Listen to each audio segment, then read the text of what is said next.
ചായയുണ്ടാക്കാൻ സ്റ്റൗവിൽ വെച്ച വെള്ളത്തിലും വെള്ളം സൂക്ഷിച്ച പ്ലാസ്റ്റിക് ബാരലിലും ലാർവയും വണ്ടും പുഴുവും കണ്ടെത്തിയതിനെ തുടർന്ന് മുനീശ്വരൻ കോവിലിന് മുന്നിലെ സി സുലോചനയുടെ പേരിലുള്ള മിൽമ ബൂത്ത് കണ്ണൂർ കോർപ്പറേഷൻ ആരോഗ്യ വിഭാഗം അടച്ചുപൂട്ടിച്ചു. ഇന്ന് രാവിലെ നടത്തിയ ഹോട്ടൽ ഇൻസ്പെക്ഷനിലാണ് നടപടിയുണ്ടായത്. കണ്ണൂർ ടൗണിൽ ഉൾപ്പെടെ ഡെങ്കിപ്പനി, മലമ്പനി തുടങ്ങിയ കൊതുകുജന്യ രോഗം വ്യാപകമായതിനെ തുടർന്ന് ഇത്തരം കൊതുകുകൾ മുട്ടയിട്ട് പെരുകുന്നത് ശുദ്ധജലത്തിലാണെന്നും അതുകൊണ്ട് കർശനമായും ആഴ്ചയിൽ 2 ദിവസമെങ്കിലും വാട്ടർ ടാങ്കുകൾ ക്ലീൻ ചെയ്ത് പുതിയ വെള്ളം സംഭരിക്കണമെന്നും കർശന നിർദ്ദേശം നിലനിൽക്കുന്ന സാഹചര്യത്തിലാണ് മിൽമ ബൂത്തിൽ നടത്തിയ പരിശോധനയിൽ മലിനമായ ജലം പാചകാവശ്യത്തിന് ഉപയോഗിക്കുന്നത് കണ്ടെത്തിയത്. ഹോട്ടലുകൾ, ലോഡ്ജുകൾ, ആശുപത്രികൾ എന്നിവിടങ്ങളിലും ഇന്നലെ ആരോഗ്യ വിഭാഗം വാട്ടർ ടാങ്കുകൾ പരിശോധന നടത്തിയിരുന്നു.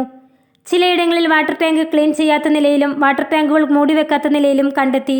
ഇത്തരം സ്ഥാപനത്തിന് നോട്ടീസ് നൽകിയിട്ടുണ്ട്.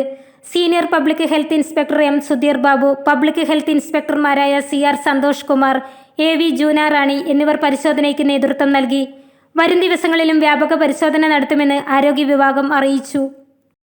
സ്വാതന്ത്ര്യ സമരത്തിന്റെ ചരിത്രമുറങ്ങുന്ന ഒട്ടനേകം കലകൾക്ക് ജന്മം നൽകിയ സർവമത സാഹോദര്യത്തിന്റെ പവിത്രമോതിരത്തിന്റെ ഈറ്റില്ലമായ പയ്യന്നൂരിൽ പാരമ്പര്യ തനിമയുള്ള പ്രശസ്ത സ്വർണ്ണാഭരണശാല 4 പതിറ്റാണ്ടുകളായി നല്ലവരായ നാട്ടുകാരുടെ അഭീഷ്ടത്തിനനുസരിച്ച് സ്വർണ്ണാഭരണങ്ങൾ സ്വന്തം ഫാക്ടറിയിൽ നിർമ്മിച്ചു നൽകുന്ന സ്ഥാപനം. പരമ്പരാഗത ശൈലിയിലുള്ള പാലക്ക നെക്ലസ്, കമ്മൽ, നാഗപടം നെക്ലസ്, മുല്ലമാല, മാങ്ങമാല, കാശുവള, ലക്ഷ്മിവള തുടങ്ങി അനേകം ആന്റിക് കളക്ഷനുകൾ, പുതുതലമുറയുടെ ഇഷ്ടത്തിനൊത്ത കമ്മലുകൾ, വളകൾ, മോതിരങ്ങൾ, മാലകൾ.